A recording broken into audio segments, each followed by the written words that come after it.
Next scene में हम देखते हैं कि गवर्नमेंट ऑफिसर सीनियर की कार की तलाशी लेने आते हैं जहां उन्हें दवा का डब्बा मिलता है। तो वो सीनियर से माफी मांगकर चले जाते हैं। तभी फ्लैशबैक स्टार्ट होता है जिसमें हम देखते हैं कि सीनियर अपने पैसों वाला डब्बा बदल देता है और दवा वाला डब्बा कार में रख देता है। फ्लैशबैक एंड होते ही सीनियर सोचता है, अच्छा हुआ मैंने टाइम रहते बॉक्स बदल दिया। फिर दिखाया जाता है कि नो जुंग से आहाजिन के स्टॉकर के बारे में पूछता है। तो जुंग बताता है एक लड़का उसे स्टॉक करता था, पर आहाजिन कभी भी उससे नहीं डरती थी और मैंने उसे एक स्टोर में देखा था। ये सुनकर सीनियर और नो स्टोर जाकर सीसीटीवी फुटेज चेक करते हैं जिसमें वो स्टॉकर का चेहरा नहीं देख पाते, पर आहाजिन और उस स्टॉकर को देखकर समझ जाते हैं कि ये भी आहाजिन की चाल थी। तो वो लोग आहाजिन को जेल के अंदर बंद कर देते हैं। उसके बाद सीओ पुलिस स्टेशन आकर कहता है कि बैक एक घटिया इंसान था, वो हमेशा आहाजिन को पीटता था और उससे पैसे मांगता था। ये सुनकर सीनियर उससे पूछते हैं, तुम्हारा आहाजिन से क्या रिश्ता है और तुम्हारे ये सब कहने का क्या मतलब है। तब सीओ ने बताता है कि मैं और आहाजिन सिबलिंग्स हैं, पर अब हम दोनों अजनबी हैं और मेरे ये सब कहने का मतलब ये है कि बैक को मैंने मारा है, आहाजिन ने नहीं। ये सुनकर नो उससे पूछता है, तुम जेल से रिलीज होने के बाद कहाँ गए थे। सीओ बताता है, मैं यहाँ से निकलकर बैक से मिलने एक होटल गया था ताकि मैं उसे ड्रग और स्लीपिंग पिल्स देकर मार सकूं, पर वो वहां नहीं था, इसलिए मैं आहाजिन के घर गया जहां मैंने देखा कि बैग अपनी आखिरी सांसें ले रहा था। ये देखकर मुझे गुस्सा आया क्योंकि मैं उसे जिंदा नहीं देखना चाहता था, इसलिए मैंने उसे बैट से मारा।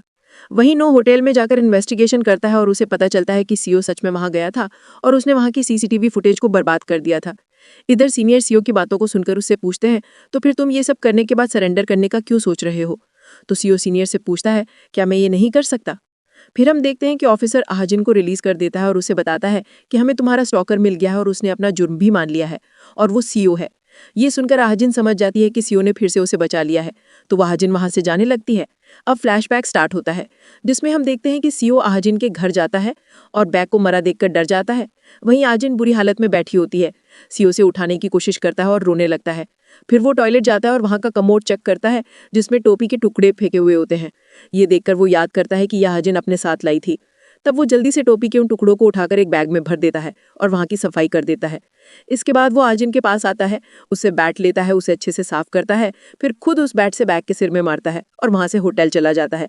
जिसके बाद वो फिर से आहाजिन के घर आता है और देखता है कि एम्बुलेंस उसे ले जा रही होती है। क्योंकि वो आहाजिन को पूरी तरह से बचाना चाहता था, इसलिए उसने सारा इल्जाम और पूरी कहानी ऐसे बताई कि ये सब उसका किया हुआ लगे। फ्लैशबैक एंड होते ही सीनियर को पता चल जाता है कि सीओ ने होटल जाने का जो टाइम बताया था वो गलत है, वो उस टाइम वहां गया ही नहीं था। ये जानकर नो एविडेंस फाइल लेकर सीओ के पास आता है और उससे कहता है, हमें सच पता चल गया है, तुम उस टाइम होटल नहीं गए थे। अब सच बताओ कि तुम आहाजिन को क्यों बचाना चाहते हो। ये सुनकर सीओ एक डरावनी स्माइल करते हुए बोलता है, मुझे बस आहाजिन को बचाना था, इसलिए मैंने ये सब किया, क्योंकि उसकी कोई गलती नहीं थी। वो बचपन से डिप्रेशन में रही है और लोग हमेशा उसे परेशान करते रहे हैं।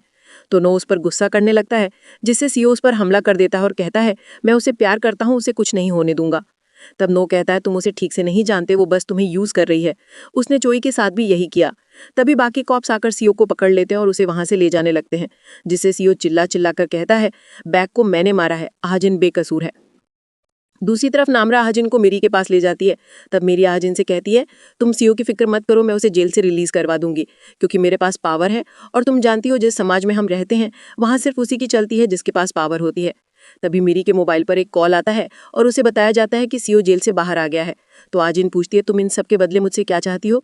मेरी कहती है, मैं तुम्हें एक एक्ट्रेस बनाना चाहती हूँ, एक बार अगर तुम फेमस हो गई तो सभी ये सब भूल जाएंगे, पर तुम्हें सीओ को भूलना होगा। ये सुनकर आहाजिन कहती है, वैसे भी मैं उसे भूलने ही वाली थी। ये बोलकर वो खाना खाने लगती है। इधर दिखाया जाता है कि गवर्नमेंट ऑफिसर सीनियर के घर जाते हैं और योंग के दिए रिश्वत के पैसों को जब्त कर लेते हैं और सीनियर पर रिश्वत लेने के इल्जाम में उसे जेल की सजा हो जाती है। इसके बाद हम देखते हैं कि सीओ अपने घर आता है और देखता है कि आहाजिन वहीं बैठी होती है। उसके करीब जाकर उसका हाथ पकड़ लेता है और इमोशनल होकर कहता है, तुम जानती हो ये सब कितना डेंजरस था, अगर तुम्हें कुछ हो जाता तो। आहाजिन कहती है, लेकिन मुझे कुछ नहीं हुआ और इसलिए मैं तुम्हें इस सब से दूर रखना चाहती थी, क्योंकि तुम डरते हो। तो सीओ कहता है, तो इसलिए तुमने चोई से दोस्ती की थी ताकि तुम उसे डैड के मर्डर में फंसा सको। आहाजिन बोलती है, मैंने उसे मदद करने के लिए फोर्स नहीं किया था, उसने खुद ही मेरी मदद की, इसमें मेरी क्या गलती है।